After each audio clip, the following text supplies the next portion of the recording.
mundo está plagado de intranquilidades. Las élites del mundo han decidido sacudir el planeta. Hay 20 guerras que están teniendo lugar en estos mismos momentos. De una ya nos hemos olvidado porque a lo mejor son en Somalia o en Senegal o en algunos lugares de Sudán o en el Yemen.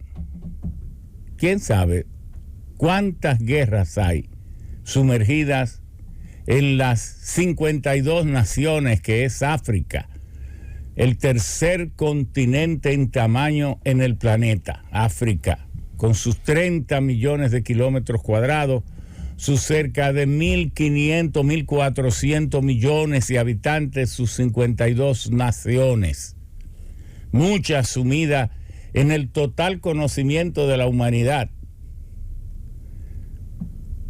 5 de ellas ayudadas por el liderazgo mundial en que se convirtió la influencia de Fidel Castro en el mundo entero.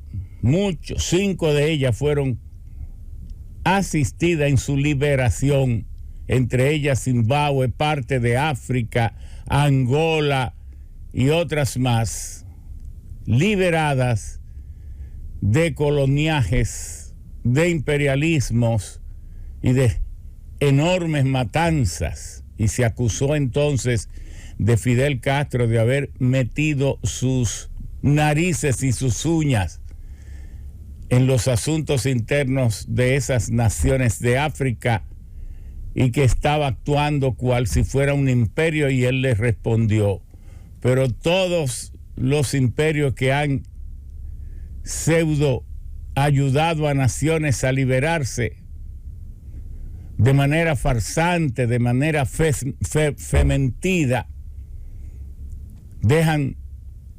hincan sus reales de intereses, sea en la producción de diamantes o de minas de oro o plata o de uranio, o cortando su madera, aprovechando su petróleo o su gas. Pero nosotros, la única influencia que tenemos en estas 5 naciones ayudadas por nosotros es haber enviado nuestros aviones a buscar los cadáveres de nuestros soldados muertos. Y más de ahí no tenemos ninguna otra influencia.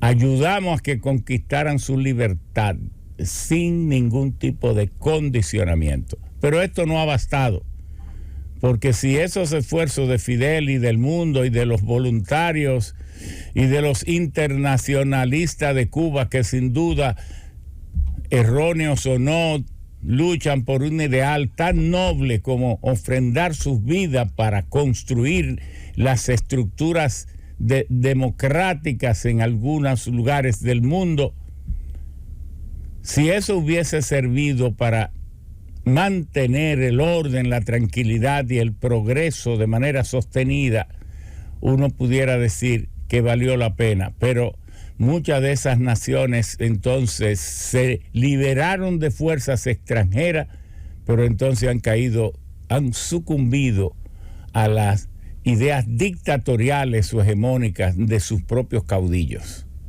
Entonces todo el esfuerzo, se perdió la libertad en un lugar, pero se ganó la libertad de unos orígenes, pero se perdió en otro, en este caso internamente. Pero el mundo está tan sacudido que uno no se explica lo que está ocurriendo en Irán, donde ya van cerca de 500 muertos por simplemente haber matado una niña, una mujer en plena juventud, en plena adolescencia prácticamente, saliendo de ella, por tener mal puesto los turbantes, el lienzo ese que tienen que colocarse sobre su cabeza las mujeres musulmanas. Y allí brotó brotaron oleajes de protestas en un país férreamente chiita, pero también sunita, y de las diversas modalidades en que se subdivide el Islam según las creencias, ¿verdad? Porque después de la muerte de Mahoma, entonces el Islam se planteó cómo se seguirá heredando el poder para usted ser imán, para usted ser emir, para usted ser un jefe del Estado, de las estructuras estas musulmanas, de dónde debe proceder su autoridad o su fuerza. Unos dijeron de la sangre. Bueno, y esos son los chiitas. Y otros dijeron no, estudiando el Corán. Vamos a estudiar en el Corán, no se les llama como en la Biblia versículos, sino soros o sune. Y entonces de allí es que unos creen que debe ejercerse el poder, es decir, eligiendo entre los que mejor practican el fundamentalismo o la exégesis del Corán. Y por esa simple diferencia han nacido estas corrientes tan poderosas que se aniquilan entre ellos mismos y que declaran la muerte a su propia gente, sencillamente por interpretaciones de cómo comportarse las mujeres que están provistas, es decir, prohibidas, excluidas del ejercicio pleno de sus derechos de persona. Y esto el mundo tendrá un día que sentarse a debatirlo, qué es lo que estamos haciendo. Yo estoy con la liberación femenina, yo estoy con que la mujer tenga los mismos derechos que el hombre y que las diferencias sea la maternidad y determinados elementos que son naturales al sexo, y eso arrastra unas diferenciaciones corpóreas y hasta idiosincráticas, psicológicas, y de ahí se vuelven culturales. Yo estoy con eso, pero hay un problema. La sociedad moderna quiere reconocerle a las mujeres sus derechos, y eso es lo positivo. Pero ¿cuál es el problema? Que los libros religiosos, los libros que nos cuentan de los dioses, dicen otra cosa. Entonces, ¿cómo conciliar ese problema? La Biblia dice que la mujer es apenas casi un ornamento nacido de una costilla del hombre, y que mientras dormía le quitó esa costilla para ser la mujer.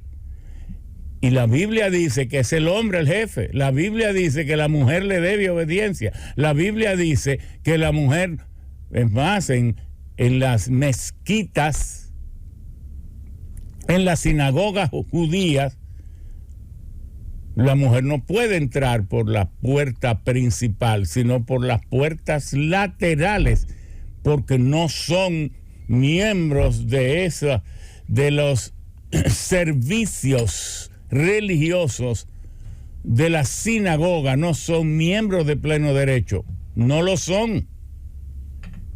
Pero en la mezquita tampoco. Entonces, ¿cómo conciliar esto? Una sociedad moderna que le da a las mujeres todos sus derechos, y entonces unos libros sagrados que dicen lo que quieren los dioses. Son los dioses los que están mandando a decir lo que dicen desde el origen de los tiempos, que la mujer es un ser secundario al hombre. Entonces, ¿cómo cambiamos de mentalidad sin cambiar lo que dicen los dioses y sin cambiar lo que dicen los libros de los dioses? Cójame usted, eso hay que discutirlo, porque se tiene una cultura de miles de años diciendo una cosa. Si una mujer es adúltera, apedréela. Bueno, se está haciendo lo que dicen los dioses, lo que dicen los libros. Fue Cristo que dijo que no la apedree, porque el que esté libre de pecado, pero eso creó una rotura total con el pensamiento, porque Cristo, si uno se pone a analizar las cosas, ¿cuál fue el pueblo que primero habló de Jehová? Fue el pueblo judío. ¿Usted le había oído eso a nadie? No. Entonces hay que decir que el pueblo judío fue el que creó su Dios para que lo defendiera en la guerra y para adorarlo. Entonces ese Dios es de ellos. Entonces Cristo, que también era judío, vino y modificó las costumbres y las creencias de los judíos. Pero ya ese Dios estaba creado y estaba en operación y en ejercicio. Y bueno, no decimos eso como tema fundamental hoy, sino como el tema fundamental que hay que discutir. Cómo superar estas mentalidades machistas y seguir diciéndole que sí, que debe seguir creyendo en lo que dicen los dioses, pero que los dioses están diciendo ahora lo que el hombre en mayoría le parece que no es así. Ahí hay un choque. El choque verdadero está ahí. Que estamos evadiendo, y nosotros lo decimos porque no evadimos nada. Ese es un tema que usted no encuentra ni cómo debatirlo, porque yo he intentado hacer programas e invito a los grandes pensadores religiosos y tienen miedo de hablar. No, yo no me voy a poner, yo hablo contigo eso en reflexiones intelectuales aquí, pero o yo voy a ir a un programa y ¿qué va a decir la iglesia? Hoy, ¿qué importa quién diga, quién quiera decir? Los temas humanos hay que debatirlos sin miedo, abiertamente, pero hay temas que en esta sociedad cundida de temor usted no encuentra con quién debatirlo. Es igual que el origen de las grandes fortunas aquí, usted no encuentra con quién debatirlo. Con Aníbal del Rosario, sí, de Santiago, el único. Pero después todo el mundo está adulando aquí la grande fortuna. Pero muchas son producto del saqueo. Mientras más grandes los apellidos, más saqueadores y más privilegios han y siguen obteniendo del gobierno. Y los mismos que eran de Balaguer, eran de Leonel, eran de Danilo, están ahora. Entonces, todo el mundo hablando mentira, farsante. ¿Cuándo es que las sociedades van por el camino correcto? Cuando se pierde el miedo para hablar de cualquier tema, hablarlo con respeto y afirmado en datos y en cuestiones concretas. Eso es como que saliéramos todos a defender al Central Romana Corporation. ¿Y de quién lo defendemos? Porque lo ha atacado un enemigo. Esa empresa siempre ha sido estadounidense, nació en el 1912, que vinieron y se apropiaron de unas tierras ahí, 20,000 acres, así fue que nació esa empresa. Se apropiaron de esas tierras por ahí, que vinieron de Puerto Rico, la South Puerto Rican Sugar Company, a sembrar caña. La cortaba tempranito, se la llevaban en barcaza para molerla en ingenios en Puerto Rico, porque tenían muchos ingenios, pero pocas tierras para sembrar caña. Y por años así fue que funcionó. Y como había que pesar la caña antes de llevársela a Puerto Rico, pusieron una gran balanza romana, quedó el nombre de la Romana para el lugar. Y así es que vino el nombre de la Romana para esa zona ahí. Heredó el nombre de la balanza romana en que se pesaba la caña antes de llevarla a Puerto Rico. Un tiempo después, la misma South Puerto Rican Sugar Company instaló ingenios y de ahí ha venido, luego le vendieron a otras empresas, cayó en manos de la Gulf and Western, de Charles Bludum, y finalmente esa empresa le vendió a los Fanjul cubanos estadounidenses y de ahí la actual corporación. Somos amigos de esa empresa, pero ¿acaso es mentira que por años los batalles han lucido como posilgas muy sucias? Y cuando éramos niños, como nos criamos en los batalles del Central Romana, del Central Río Jaina, en Gonzalo, en el Central Río Jaina era peor que en el Central Romana. Las condiciones de vida de sus obreros, de sus jornaleros, porque allá en Sabana los camiones Catarey tenían un letrero arriba, encima del cabezote, que decía para volcado muerto. Es decir, para que se pusiera en riesgo un camión de esos, cargado de caña, que iba para el ingenio, a riesgo de volcarse, que matar a quien sea. Porque en los ingenios, lo importante es que la caña llegue al ingenio. ¿Por qué? Porque la caña tiene una condición, y es que después de que tras su corte, tiene que ser entonces molida. Lo preferible es en las 12 horas siguientes, se dice en las 24, porque la caña, los azúcares se sacan de su jugo, del jugo de la caña, del guarapo. Y ese guarapo no tiene esa azúcar sacarosa que sacamos en forma de cristales que usamos en nuestras mesas, no. Lo que tienen es glucosa y fructosa, que son los azúcares elementales de la naturaleza. Hay otros, lactosa, etc. Entonces, el equilibrio entre glucosa y fructosa, que también se le llama lebulosa, debe ser un equilibrio determinado. Porque si usted muele la caña 24 horas después de su corte, entonces los azúcares se invierten. Eso quiere decir que la glucosa pasa a ser lebulosa o fructosa. Y cuando entonces pasa y es molida, que va por distintas fases, primero se lava la caña, luego se tritura en unas masas que rotan bien pesadas, se le saca el jugo, se clarifica, se filtra, entonces va a los calentadores, a los evaporadores, luego va al tacho y del tacho va a la centrífuga, que es donde se cristaliza el azúcar.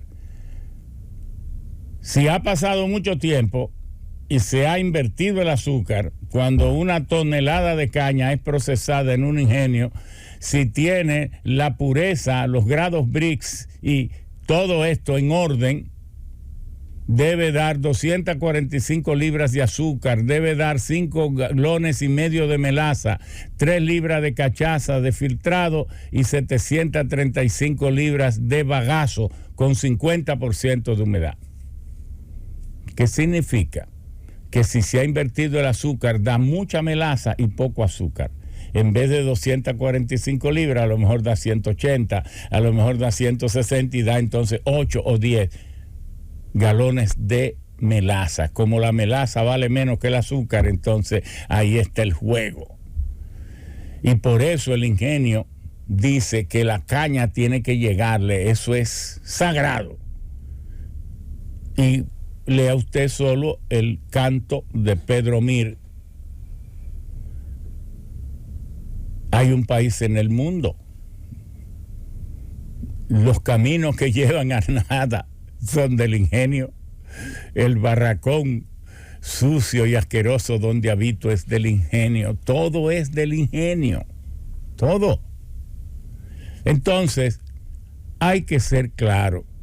Las condiciones de vida en esos ingenios, en cualquiera que sea, hay que mejorarlo. Y pasé por los ingenios del Central Barahona y eso es más asqueante y tétrico todavía. Dominicanos y haitianos, porque ¿qué importa la nacionalidad del ser humano? Allí los perros realengos viven mejor que esa gente. Y eso hay que decirlo.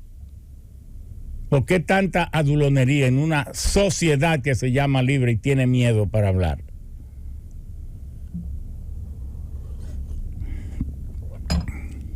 Bueno, hoy vamos a dedicarnos a hacer un resumen un resumen de la geopolítica global. ¿Qué está pasando en África a consecuencia de la guerra en Ucrania?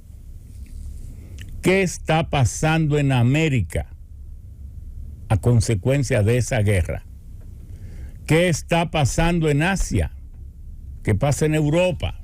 ¿Qué ocurre en Oceanía? En los 5 continentes.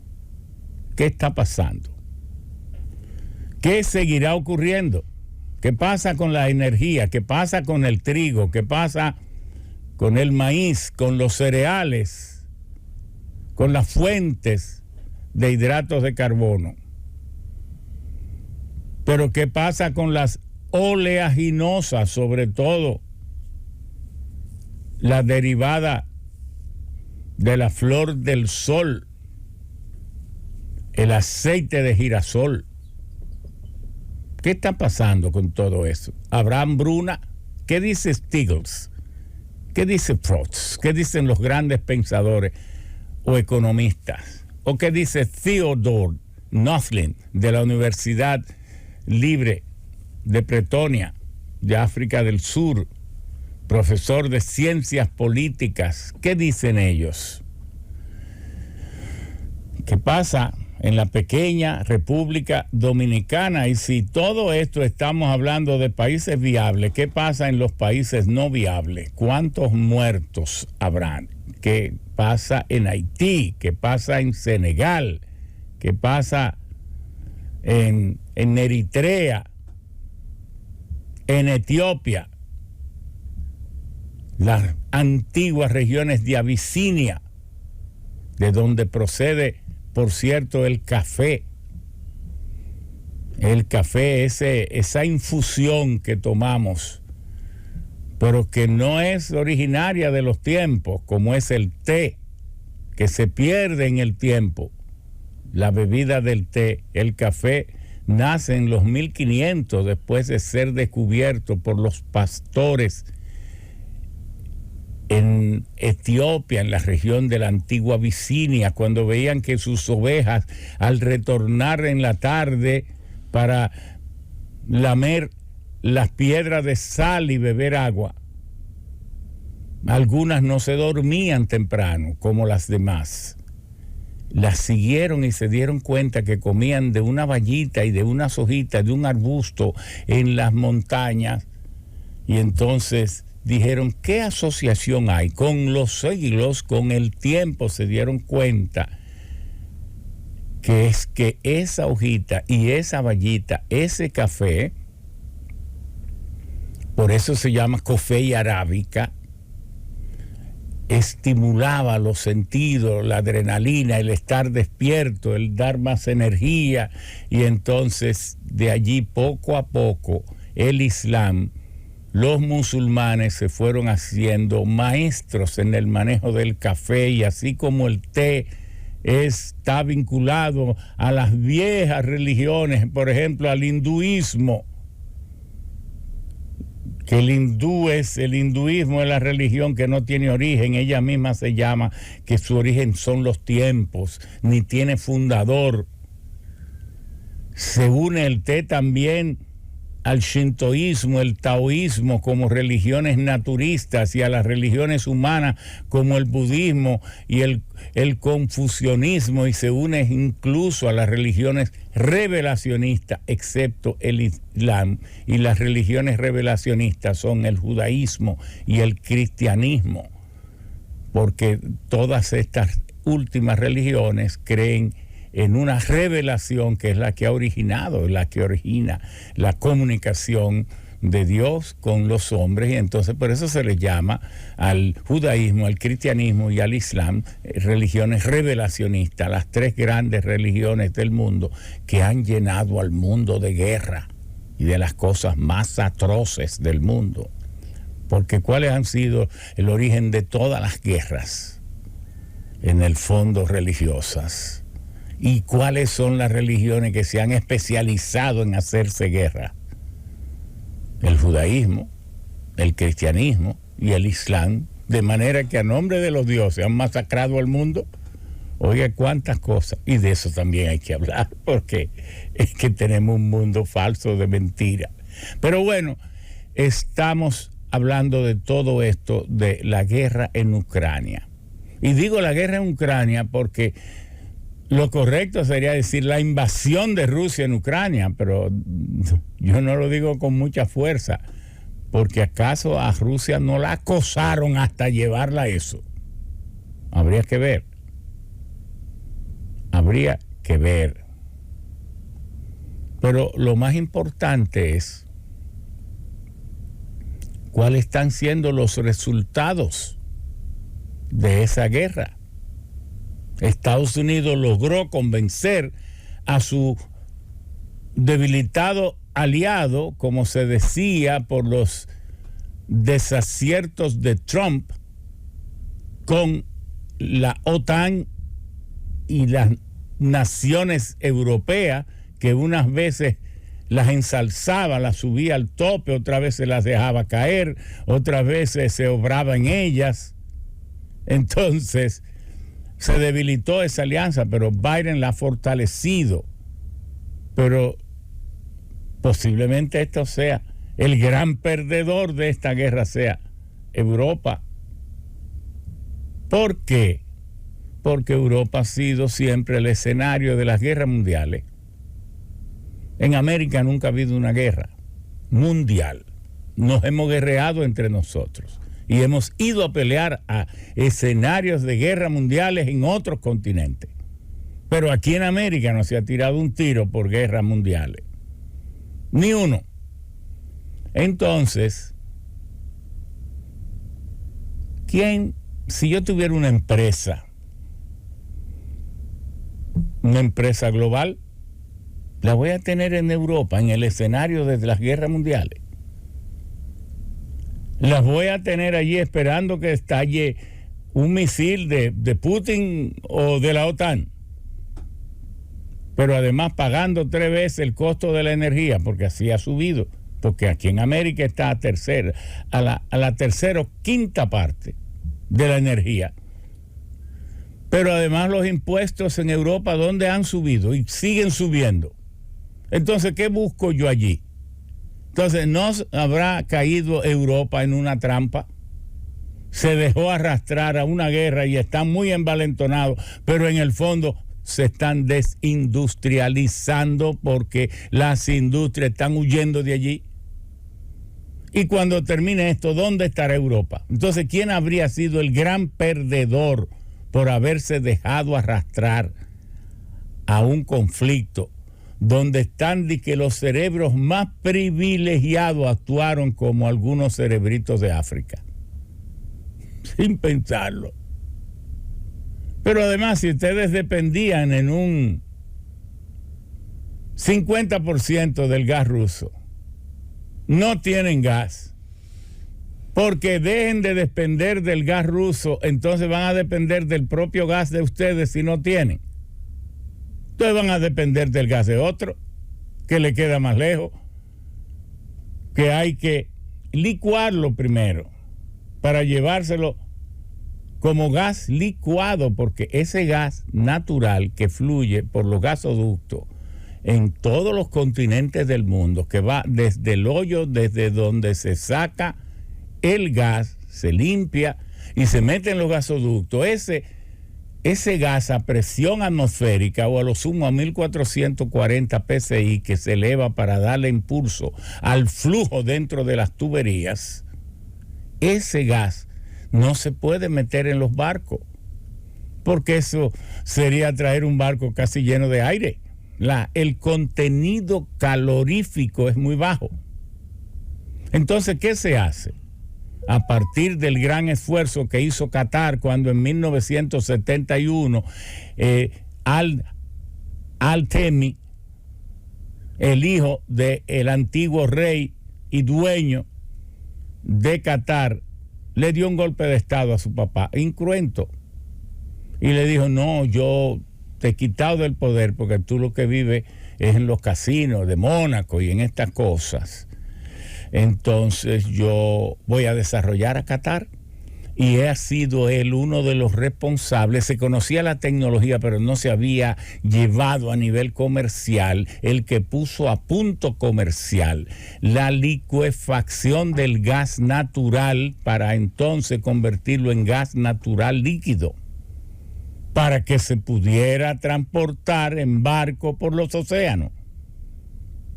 Porque Qatar, que tiene una de las reservas, un paísito chiquitito de 10,000 kilómetros cuadrados y nada de población, donde se están celebrando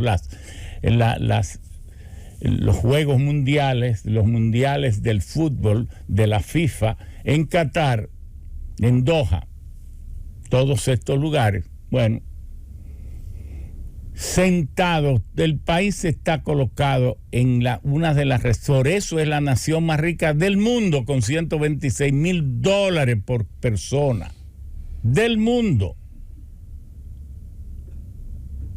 porque el gobierno de Qatar logró poner a punto comercial la licuefacción del gas natural. ¿Y en qué consiste?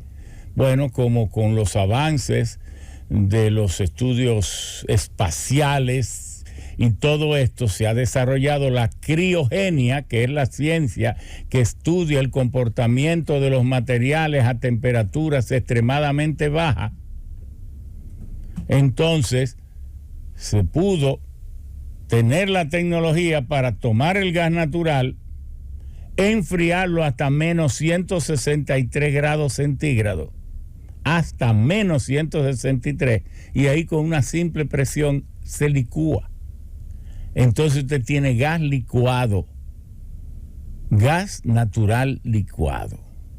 ¿Y qué gana con eso? O que usted mete 600 galones de gas a temperatura ambiente, 25 grados, 13 presión, qué sé yo qué.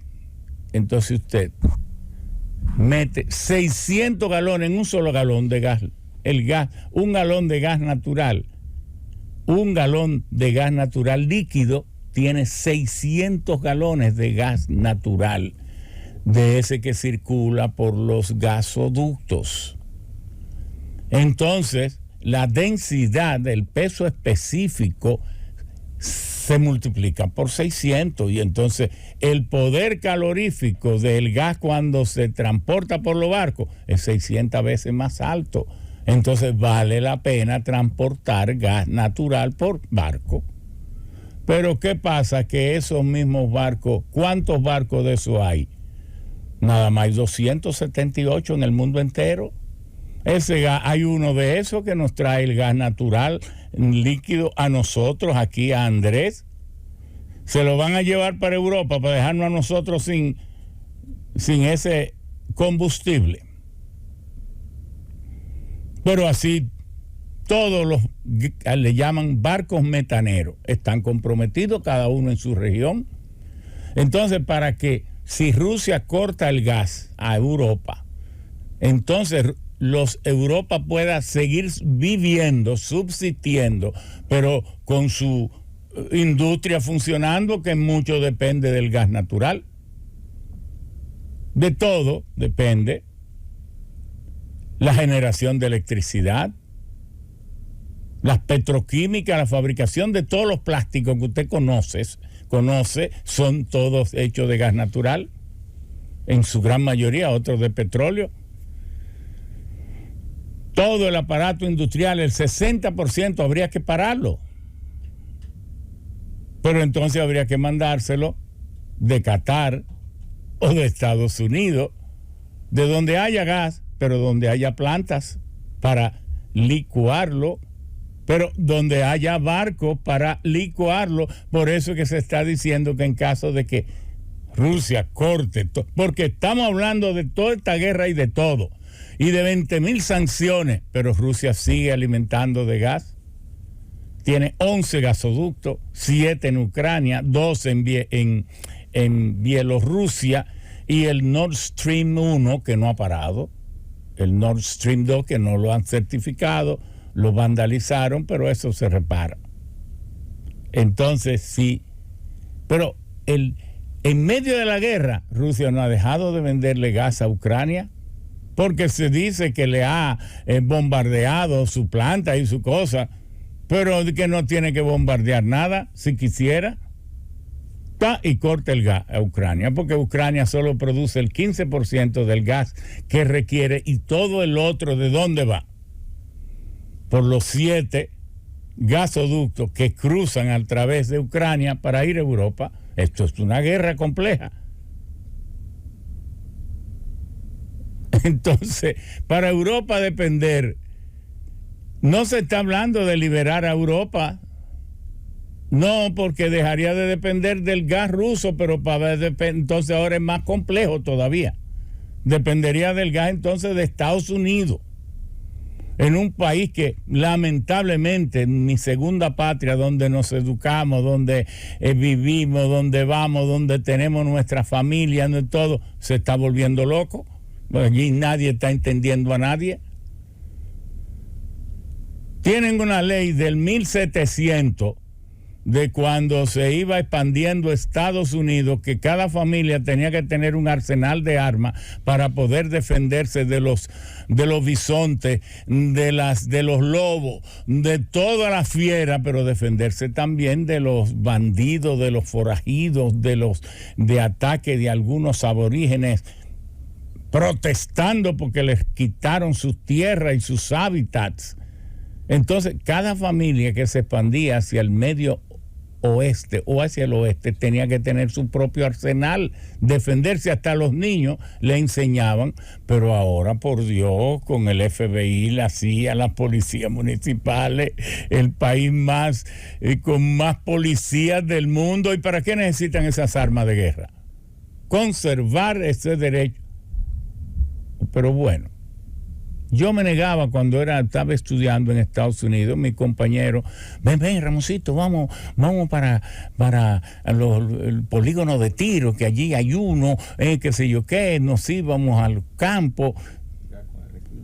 Mira, nosotros compramos esta arma porque se la venden a cualquiera. Yo nunca compré una. Dije, no, pero que yo me niego, yo no necesito eso. Hice mucho ejercicio de tiro, sí, para uno saber, pero habían amigos míos, compañeritos míos que aún en la condición de estudiante, porque con $85 tú comprabas unos revólveres. Estoy hablando de 1974, 75 y luego 76, 77. Sí, con $110, $120, usted compraba lo que fuera. Pero eso es lógico. Y cualquier lunático va y compra tantas armas, se mete en una escuela y sus niños, la cosa más bella del mundo, se los están matando y no son capaces de cambiar una ley. No, entonces, ahí no andan las cosas muy bien. Bueno, de ahí dependerían los europeos, de ese gas, de una sociedad que atraviesa por una complejidad psicológica, histórica, social, criminal, de una cosa delicada. Yo no... Bueno, y entonces de los árabes, con todos sus conflictos, con los sunitas, con los chiitas, con esto, con lo otro, los kurdos, lo de allí, lo de allá. Entonces, no andan las cosas bien, digamos, no andan las cosas muy bien. El caso es que no es para liberar a Europa de nada de esto, pero lo peor es que hemos dicho, y en este resumen los expertos lo van a destacar, el problema de que no es solo energía, nos hemos concentrado en eso, pero es que casi el 40% de las exportaciones de cereales del mundo lo hace Rusia y Ucrania. No quiere decir de la producción del mundo, no. Por ejemplo, la producción de maíz es como 1.100 millones de billones de bushels, que son 72 libras. No, lo que pasa es que la fracción que se exporta, el mayor productor de maíz es por mucho Estados Unidos, el segundo es Brasil, el tercero es Argentina y ya entonces el cuarto casi Australia, luego viene Rusia y cada país produce. Entonces está Ucrania, porque es que Rusia tiene 17.040.000 kilómetros cuadrados. Ahora en su gran parte son tundras y cosas así donde no se da nada de esto. Se dan otras cosas y hay otros recursos. Ahora Ucrania tiene 602.000 kilómetros cuadrados y Ucrania es el resumen de los suelos sedimentarios humíferos más fértiles que tiene todo ese tránsito Europa Oriental, Asia. Y allí tiene una producción, produce normalmente entre 20 y 25 millones de toneladas de maíz. Y como es una población solo de 43 millones de kilómetros cuadrados, muy pobre, porque es que en todo esto la pobreza de Ucrania se debe a la manipulación que tiene una población judío, polaca, que viene de aquel hermanastro de Igor Bugarov, o algo así como en los 1605 y que no se ha podido, es decir, entonces solo la parte este de Ucrania, Lugansk, Donetsk y todo esto, Zaporilla, ahí en Zaporilla fue que los rusos hicieron su gran última inversión en Ucrania, que son la planta nuclear, que tiene 8 reactores, 5.800 megavatios. Y Ucrania nunca ha podido construir una planta así, nunca, porque Ucrania siempre ha sido un país pobre. Ahora, estaba entre los grandes porque Rusia, la URSS sobre todo, la usaba por un tema de clima, ubicar allí sus grandes plantas, las grandes fábricas de aviones Antonov, que tiene el Antonov 222, el Antonov 225, entre ellos el avión más grande que la humanidad haya conocido. Pero eso lo hizo Igor Burensky, que era un muchacho nacido cerca de Moscú. Es decir, todo eso es ruso, no es que eso ha sido nunca ucraniano. Bueno, entonces están llegando nuestros invitados. A nuestros invitados que les corresponde hacer estos análisis para que cerremos el año teniendo un dominio realmente de quién gana, quién pierde, o si todos perdemos esta guerra. ¿Quién gana, quién pierde, o si todos perdemos esta guerra? ¿Dónde estaban los estrategas brillantísimos del Pentágono y de la comunidad de la inteligencia de Estados Unidos? Que al momento de tomar la decisión, vamos a extremar, a exasperar, a decirle a Rusia que es verdad que estamos en contra de ella, que la hemos declarado nuestro enemigo fundamental, y no importa que invada. ¿Dónde estaba esa gente que no recordó que Rusia produce el 18% del gas natural del planeta? Pero además, ¿dónde estaban ellos que no recordaron que su suministro de gas a Europa era el 50% y que entonces iba a sumir Europa entera en una incertidumbre que ¿a dónde va a llegar? ¿Dónde estaban ellos? Porque ellos debieron haber sabido eso. Pero ¿por qué olvidaron que Rusia produce el 6% de todo el carbón, y un carbón muy bueno? Porque los carbones van desde el lignito, carbón subbituminoso, carbón bituminoso hasta el antracítico. Y eso se determina la calidad del carbón por la cantidad de BTU que libera cuando se quema una libra de carbón. Y el carbón ruso usualmente anda por encima de los 9.400 BTU por libra. El colombiano, por ejemplo, subbituminoso, tiene poco antracítico en Cerrejón y Cuajones, en varios de sus departamentos, de donde se suple una gran parte del carbón para las plantas dominicanas. República Dominicana ya consume 2.6 millones de toneladas de carbón al año, porque solo Punta Catalina consume según se opere, si no tiene muchas paradas, pero si opera normalmente debe consumir cerca de 1.8 millones. Pero es que Itabo 1 y Itabo 2 también consumen carbón, y es la tercera parte de Punta Catalina. Es que no es ahora que el país consume carbón.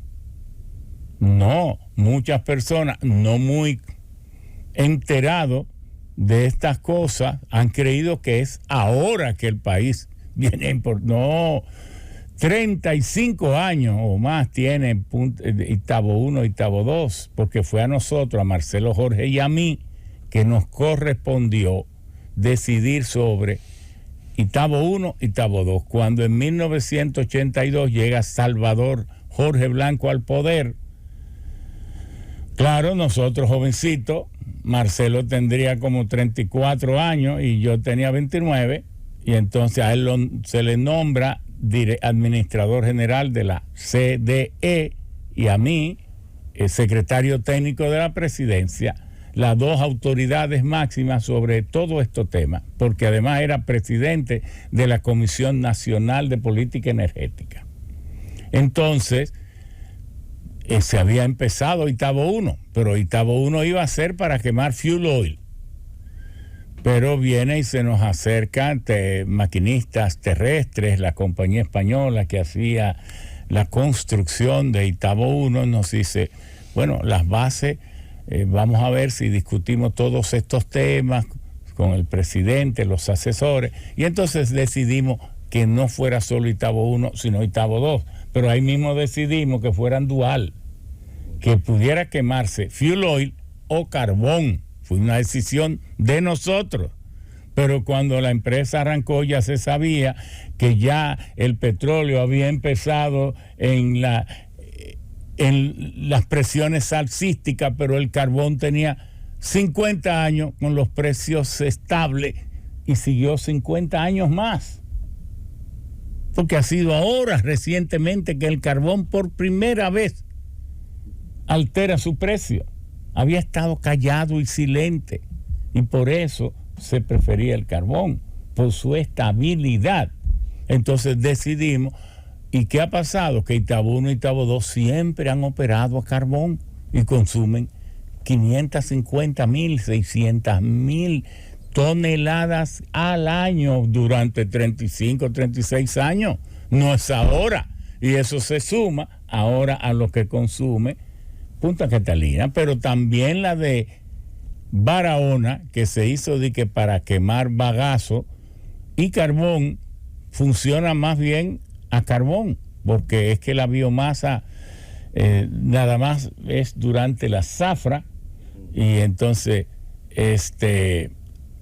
la biomasa también requiere, figúrese, para usted producir un megavatio de electricidad de manera permanente, 24/7, en base a biomasa, usted tendría que estar cosechando caña todos los días, pero 400, 500 tareas todos los días para poder producir eso. Es que hay cosas que, eso fue como cuando llegó este gobierno al poder, no sé quién le dijo, creo que fue a Macarrulla que podía Punta Catalina operar y que en base a biomasa, a bagazo. Yo le dije al presidente, ¿y quién fue que le dijo ese semejante disparate a este? Después que usted es funcionario a determinadas cosas, usted no puede salir con cualquier... Habría que sembrar el país entero de caña o de cosas para... Ay, Dios mío, pero ¿por qué se llega a eso? Bueno, ya nuestros invitados están aquí, no necesitamos mantener esta plática. Los hemos invitado justamente para que sean ellos los que nos planteen en este cierre de año, en este resumen de cómo anda la geopolítica mundial, ¿Nos salvaremos de esto o se intensificarán? ¿Por qué no se habla de las otras guerras donde está muriendo definitivamente mucha más gente que en esta guerra de Ucrania? Porque el propio Zelensky ha dicho que en total han muerto, si usted busca los números de la OTAN, los números de Rusia, los números del propio Zelensky, en esta guerra que ya va a tener 9 meses, no han muerto 14,000 personas. Quiere decir que con respeto, porque un solo muerto es demasiado, con respeto a las familias afectadas, espaciando que están, porque de que 2 ejércitos de 200, 300,000 hombres, disparándose todos los días, y que ya vaya para 9 meses, cuando en cualquier tumulto, ahí en Irán, en las calles han muerto 400, entonces ¿cómo es que aquí de que han muerto nada más 14,000? No, y yo sé lo que ocurre, es que Rusia tiene demasiada tecnología para andar matando gente así por así, para que le acusen luego de todo. Son tiros de precisiones, como conoce a Ucrania así al dedillo, porque la mitad de los ucranianos son rusos, y es el idioma, es el idioma que más se habla ahí, el ruso, y todo, como eso siempre fue su escenario. Entonces ellos tampoco quieren hacer una matanza atroz que haga irreconciliable esos pueblos que no se pueden separar. Ellos son como Haití, nosotros, así es Ucrania y Rusia. Entonces nosotros nunca debemos hacer nada que nos ponga en una situación en que sea irreconciliable y los odios se profundicen, porque eso sería una locura contra este vecino y ni contra ninguno, pero así mismo Rusia. Entonces ellos están con toda esa tecnología, hasta probando tecnología, y entonces haciendo ataques de precisión, y por eso es que no han muerto cientos de miles de personas. La misma forma de dar la información usted, porque Zelensky, claro, él tiene que hacerlo, le da la impresión a Ucrania que son unos triunfadores, pero ya tienen la tercera parte del país tomada, con países, con naciones que ya han hecho sus referendos, su plebiscito, y ya se han anexado a Rusia. Y no encuentran cómo pasar el invierno y todo, y están ganando. Pero hágame el favor. Vamos a la pausa y entonces vamos a presentarle a nuestros distinguidos invitados. Y falta un invitado principal por ahí, que no ha llegado todavía, don Iván Gatón, pero llega, porque este es un convite y ustedes están invitados, amigos oyentes, a que nos pasemos aquí hasta las 12 del día, hurgando entre los intersticios de una guerra que es una locura. ¿Para qué necesita el mundo guerra? ¿Por qué no se invierte esos 40,000 millones que ya Estados Unidos ha enviado, ha dicho que ha enviado, y los 30,000 que ha enviado a Europa? ¿Por qué no se invierte en Haití? ¿Por qué no se invierte en las necesidades urgentes de los pueblos de África que han dejado la condición humana para ser simples animales que mueren y nadie ni siquiera puede enterrarlo? ¿O es que acaso, si usted no es blanco, su muerte no importa? Por eso es que en Estados Unidos, en las calles, los negros levantan su pancarta: Black Matters. Los negros también tienen importancia. Vámonos a la pausa.